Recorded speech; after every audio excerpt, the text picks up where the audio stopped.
Madam Speaker, here we are. And I would just note, when I asked a question a few minutes ago from the member from the Liberal Party who preceded me, said that I didn't understand what this bill is about. Well, Madam Speaker, let me make something, and they're clapping about that. But what they're clapping is seeing, Madam Speaker, that there are going to be Canadians that descend into poverty because this government forces them that direction. Absolutely. Madam Speaker, they are going to see that Canada is pushed to the back of the line when it comes to our ability to displace dictator crude and dictator gas. Madam Speaker, the unbelievable ignorance that exists from those Liberal members that would suggest that Canada and that those of us that actually understand the energy sector, not just traditional oil and gas, although that is a big part of what the opportunity that Canada offers, but truly understand the full extent of what Canada's energy future can be, it is those Liberals that are truly dragging behind and dragging us down. Madam Speaker, they should truly be ashamed of themselves, and I dare that member to come to my constituency and look my constituents in the eye and tell them why they don't deserve good-paying jobs. Tell them why they are, and accuse them. The accusations that those members make, accusing my constituents of somehow not caring for the environment, Madam Speaker, it is disgraceful, it is shameful, and it shows that they have lost the moral authority to govern on these issues, especially, Madam Speaker, when you look at the results. Let's look at the facts. When it comes to Canada's energy future, the reality is clear. Canada can be a world leader if not held back by these Liberals on whether it's the so-called just transition, of which there is nothing just about it, or when it comes to the No More Pipelines Bill C-69, which we just saw thumped down by the Supreme Court and called unconstitutional because of this government's meddling in provincial affairs.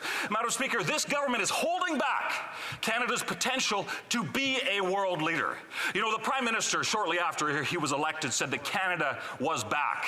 Well, Madam Speaker, now after 8 years, the evidence is so very clear that he has been holding Canada back every step of the way, and the world is less safe because of it. The world has a less clean environment because of it, and that is the record of those prime ministers and their coalition partners in the NDP, and they should rightfully be ashamed of themselves. So, Madam Speaker, when it comes to what we are debating here today, I would encourage us to keep looking at the facts. We, as Canadians, have the ability to see, the conversation around net zero, let's go there. The conversation around net zero. Here's the reality, Madam Speaker. Canada could flip a switch. Canada could flip a switch today and we would reduce global emissions by 1.6%. 1.6%. Or we could be world leaders, and we could encourage investment in our energy sector, encourage investment in traditional oil and gas, encourage investment in clean tech, of which I support, Madam Speaker. We could do that. Or, and here's the results.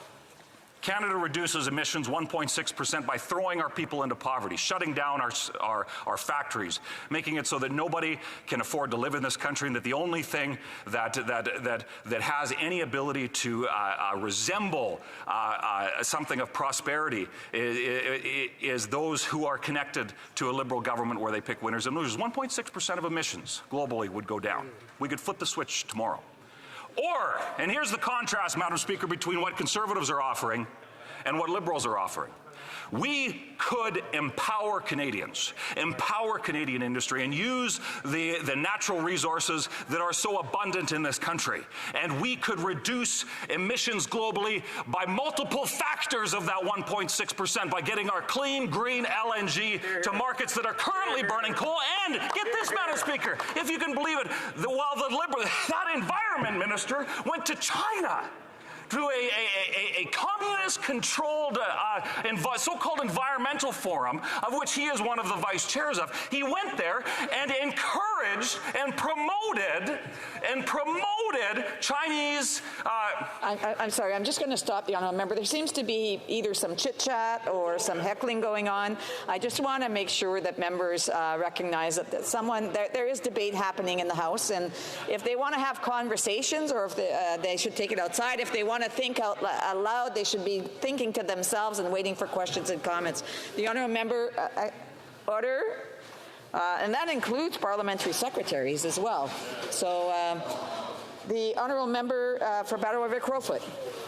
So, Madam Speaker, that environment minister went to China and promoted all the great work that the communist dictatorship in Beijing was doing on the environment, yet it is that country that is building coal-fired generation stations as we speak. Yet, Madam Speaker, we could be displacing that coal with clean, green Canadian LNG. We could be exporting nuclear technology around the world to make sure that we are displacing more emissions-intensive forms of energy. Madam Speaker, we could be displacing the Russian crude that is holding the European continent hostage. We could be ensuring that it is Canadian expertise and energy that is actually solving the world's problems, but under these Liberals and under their lack of an understanding of what is just in this world, that we are being held back.